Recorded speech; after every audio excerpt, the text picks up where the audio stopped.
Welcome to another episode of Tuesday Tea with me, your host, Sweet D. And today I have an incredible guest. I cannot wait for you to meet her.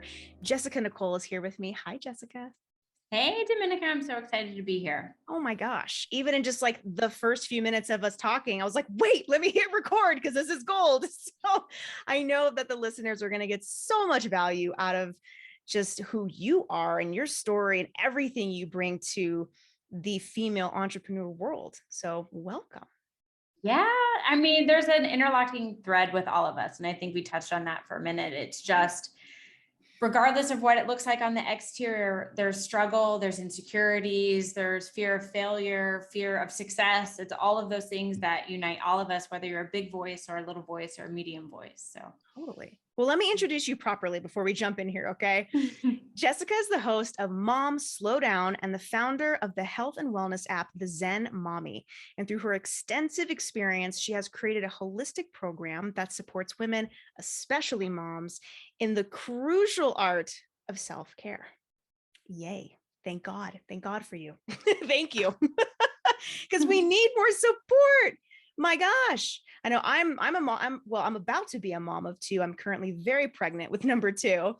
I only see you from the waist up, and no one's out there listening sees you at all. So I know. I'm exactly at the halfway mark, 20 weeks today.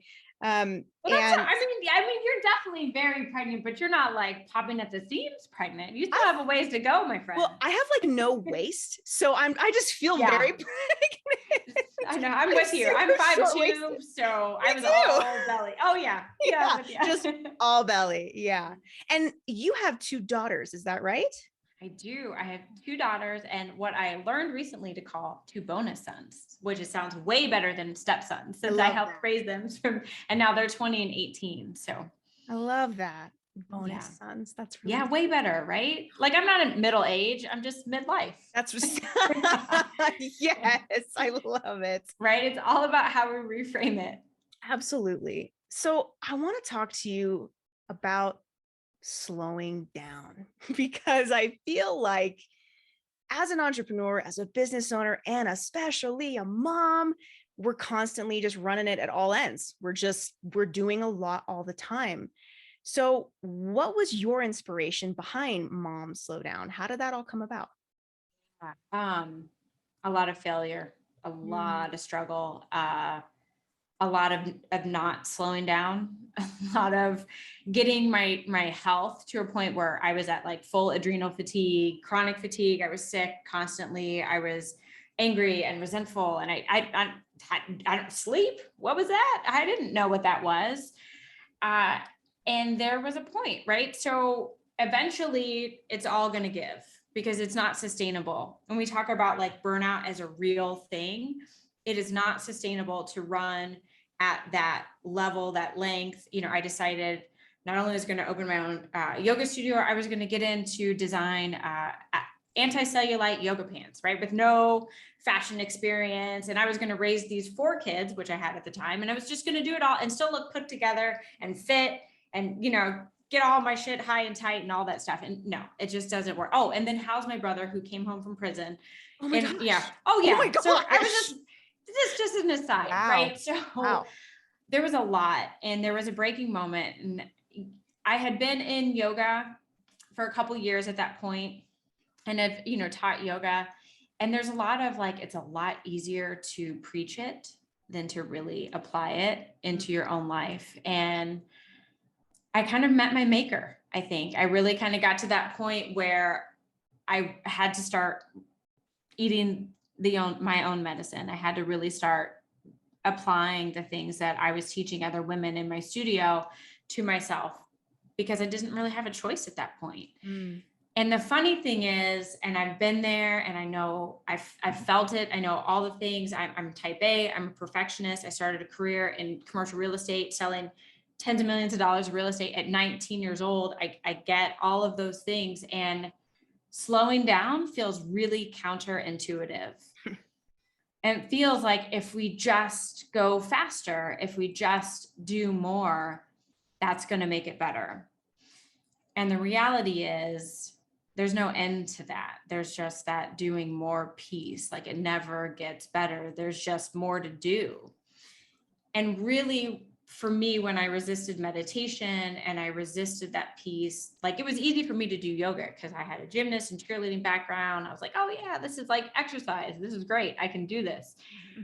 But when I really got into a meditation practice and really started to kind of take my own medicine and slow down, that's when I really understood the value of rest, which I don't think I ever knew before.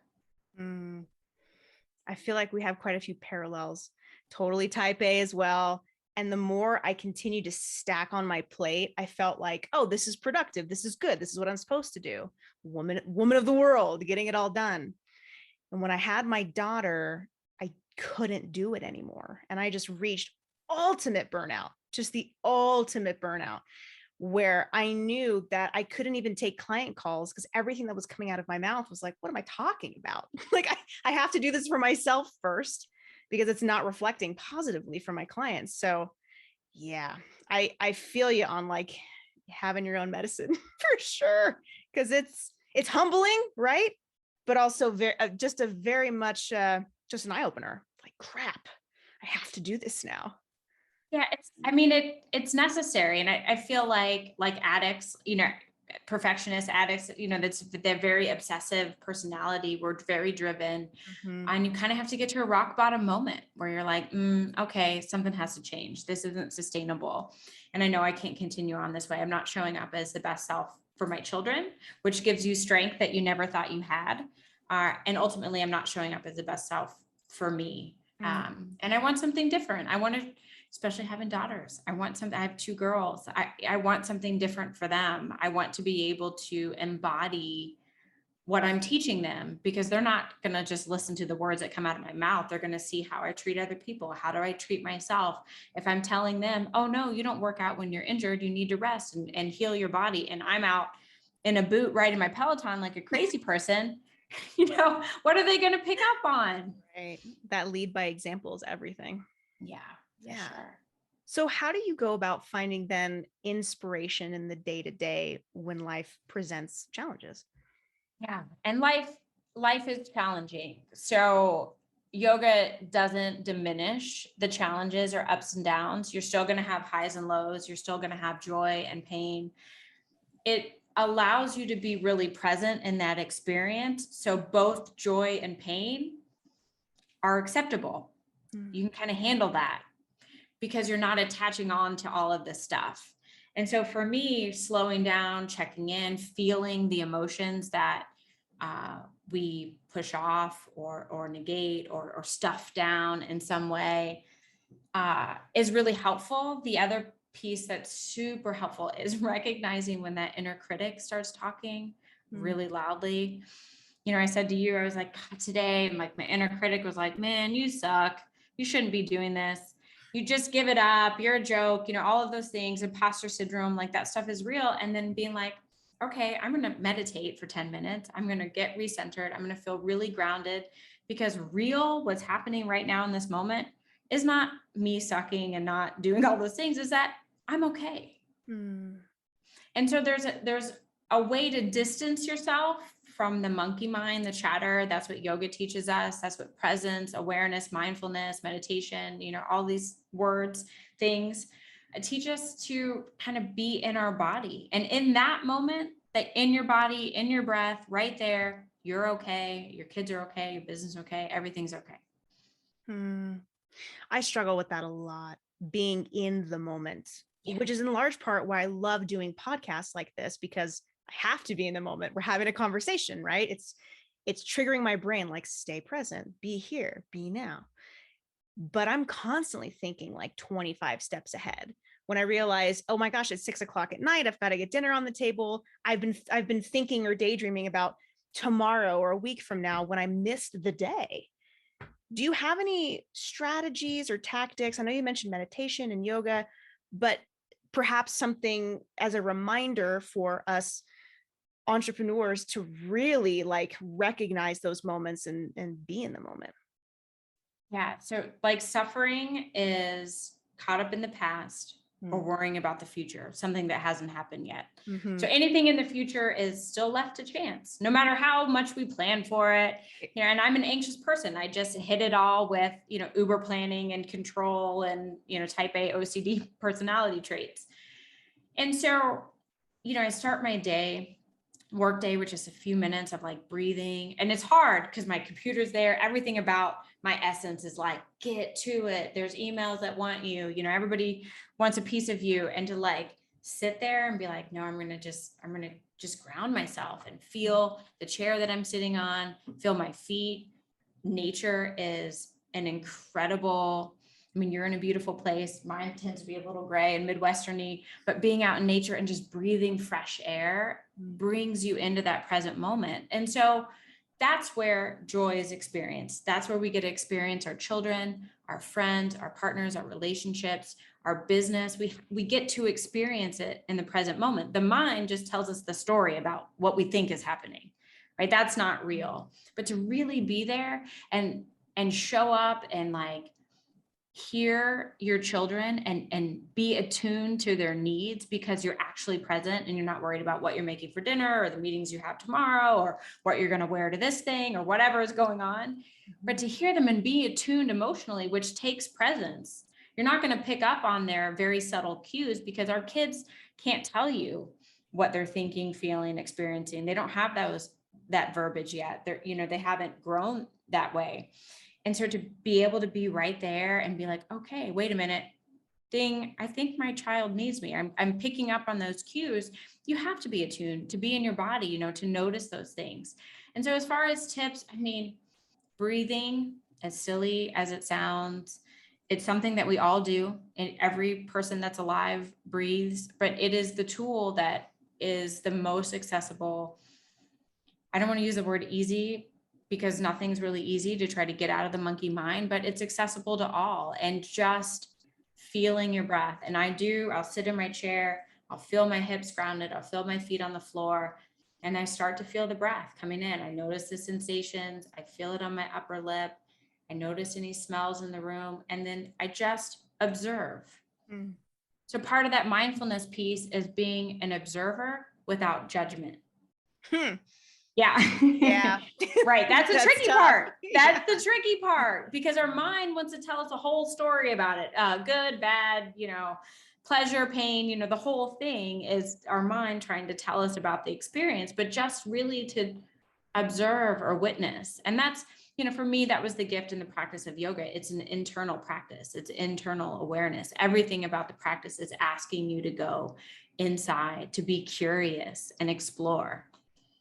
I love that. One of my greatest mentors continues to tell me, what do you notice? What do you notice about just how you're feeling in the moment, where you're at? And by you saying like feet on the floor, get grounded, I feel like I have to do that before every meeting. I have to have like a mini grounding session because I don't want to carry whatever conversation I had into the next one and the next one, right? I think being a woman, even whether you're a mom or not, presents those challenges because there's so much. I love that you call monkey mind, right? That chatter constantly going on. And then you put with the kids on top of it, and it's a lot. We are housing the emotional aptitude of everyone in our family. We know their schedules, their allergies, what they like, what they don't like, what time they go to bed, what time they brush their teeth, and we know all of that. That is our superhuman power and also our curse as moms. And we're all doing it, right? Dads aren't necessarily doing that. I mean, you know, they might they participate and they're great. And I love our dads, but you know, the moms, we've got all of it going in our mind, right? And just for the sake of this analogy, and it is tough. It is tough because there is chatter and there is a necessity to knowing these things and planning for these things and preparing for these things. And there's also time to check in. I mean, you were doing mindfulness work right there of just saying, hey, I have to have a few minutes to like let go of what happened in the past, that past conversation, because that's never coming back. And you also had enough insight to be like, I don't want to let that past influence my present, what's happening right now.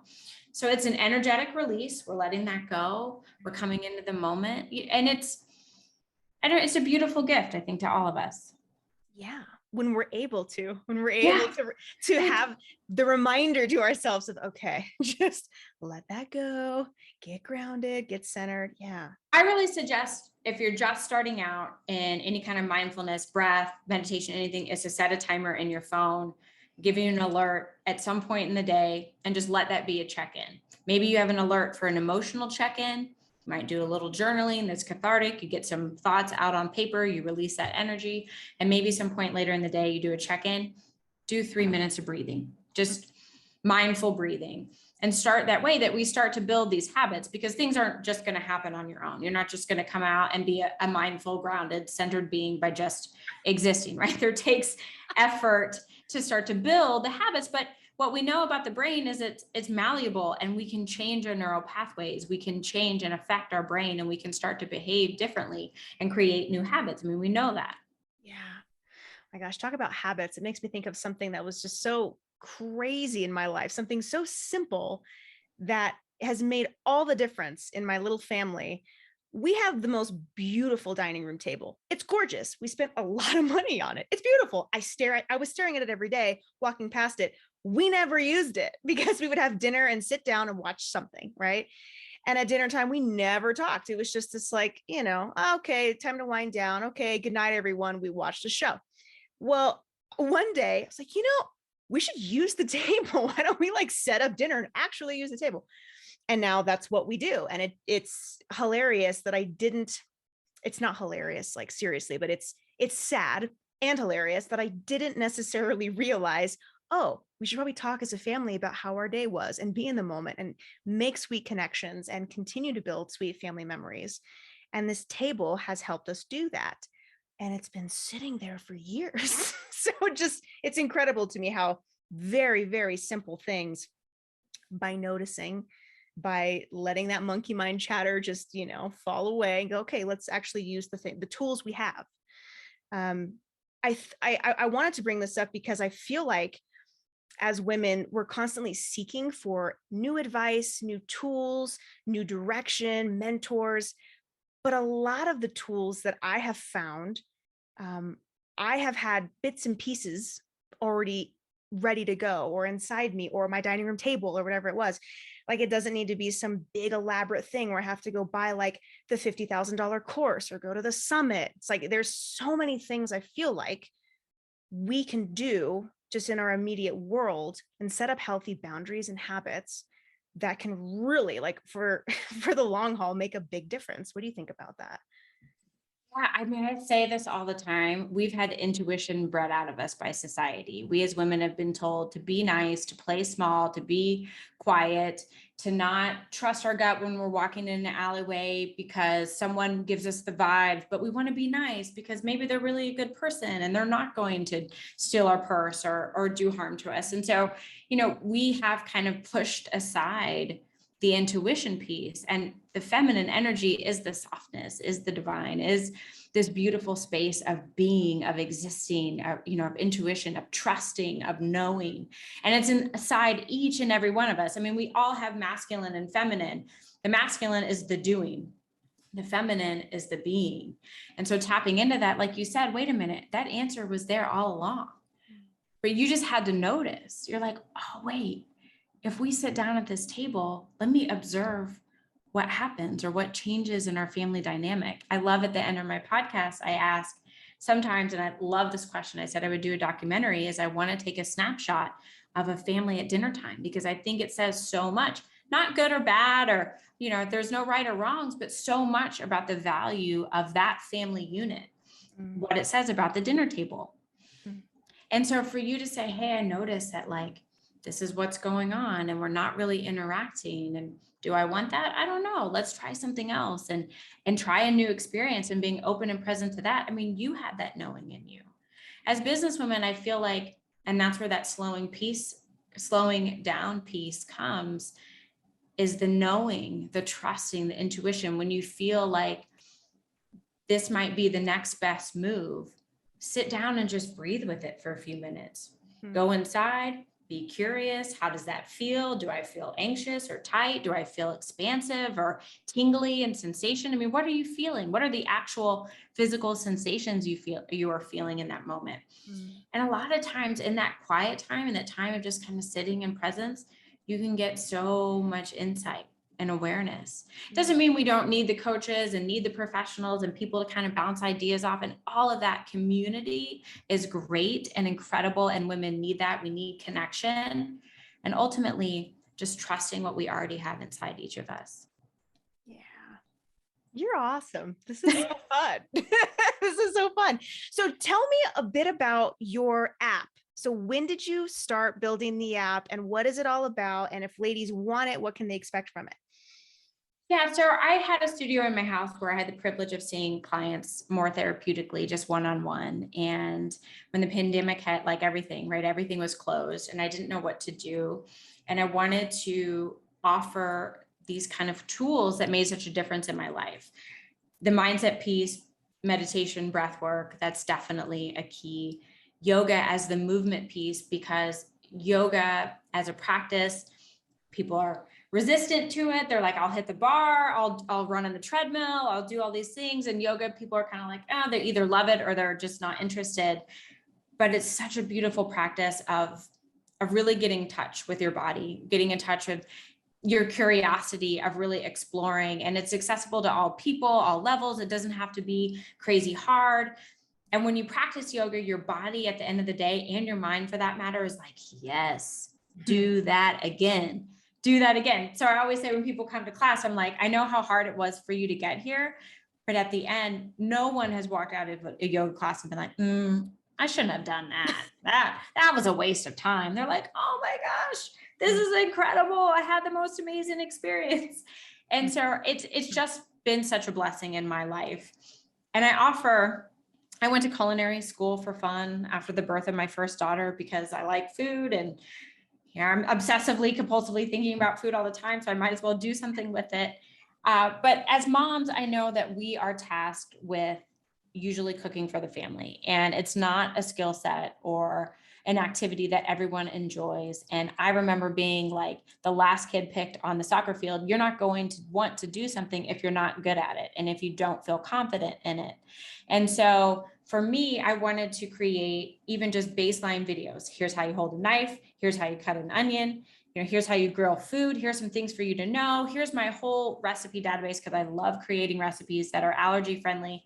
We just happen to be gluten and dairy free. There's all kinds of food allergies out there, but that's the ones that, focus on whole foods for us and our family and what I want to offer the world.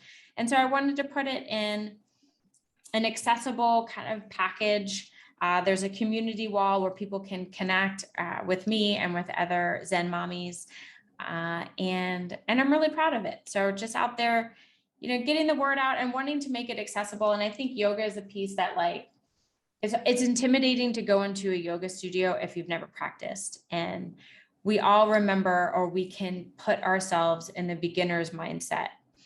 And I did this in my studio, and I want to do it in my app, that if you have a little bit of skill set, if you have a little bit of confidence, the idea is you practice it at home in your safe space. When it's time, all the classes are less than 30 minutes, and you feel comfortable being in your body, where you feel confident to go out into that yoga studio, to go out and practice and do something that's good for your body and mind.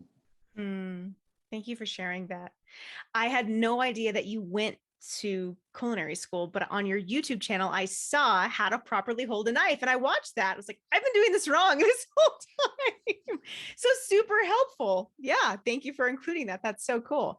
And so where can we download the app? Is it available Android, iOS, both? Yeah, Apple and Google. It's a Zen Mommy app. It's free download. There's a subscription service for $9.99 a month. I teach live classes on there, so it's affordable. There's a huge database of, I also teach something called myofascial release, which is like trigger point release, that for all athletes and weekend warriors, we all need that to give a little love back to our body, because as we age, and I've experienced, right, we have to start giving back to the body, or it'll give out on us, really. Totally. I've had my fair share of osteopathy appointments. So many. I totally understand. That's amazing. You have So much knowledge. It's incredible.